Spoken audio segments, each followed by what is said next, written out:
गीत नदी नाल्यांचे आहे संगीत, पाखरांसारखे गातोय गीत नदी नाल्यांचे आहे संगीत, जंगलाचा मी रहिवासी या देशाचा मी निवासी, या देशाचा मी निवासी।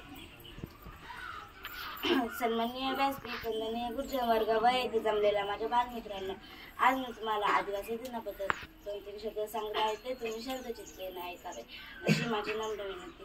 आदिवासी दिनाच्या माझ्या आदिवासी बांधवांना खूप खूप शुभेच्छा। मित्रांनो, आदिवासी हा शब्द आदि आणि वासी अशा 2 शब्दांनी बनलेला आहे। याचा अर्थ प्राचीन काळापासून वास्तव्य करणारे असा होतो। आदिवासी समाजाची आपली एक वैशिष्ट्यपूर्ण संस्कृती आहे। राज्यांचे राजे, क्रांतीचा हिरा, गडकिल्ल्यांचे वारसदार, काळाशी झुंजणारे, वाऱ्याच्या वेगाने पळणारे, सह्याद्रीचा वाघ, स्वातंत्र्याची ज्योत प्रत्येक भारतीयाच्या मनामनात पेटविणारे, जल, जंगल आणि जमिनीवर पहिला उठाव करणारे। सूर्य म्हणजे या विश्वाची प्राणशक्ती आहे, वृक्ष म्हणजे या पृथ्वीचे जडत हृदय आहे, नदी नाले ओढे या पृथ्वीचं सळसळत रक्त आहे, हे जगाला ओढून सांगणारे म्हणजे छोटे मराठे। आज जर आपण यांची आठवणच काढली नाही तर आदिवासी दिन साजरा करण्याचा फायदाच काय।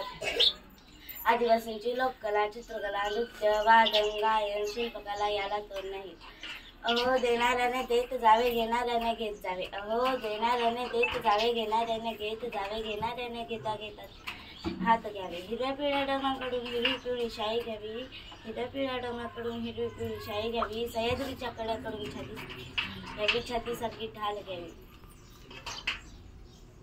वेडेपिसे डोंगराकडून वेडेपिसे आकार घ्यावे, वेडेपिसे डोंगराकडून वेडेपिसे आकार घ्यावे, मातीमधल्या प्रश्नासाठी पृथ्वीकडून हुंकार घ्यावे, पृथ्वीकडून हुंकार घ्यावे। उसळलेल्या दर्याकडून पिसाळलेले आयाळ घ्यावी, उसळलेल्या दर्याकडून पिसाळलेले आयाळ घ्यावी, शांत वाहणाऱ्या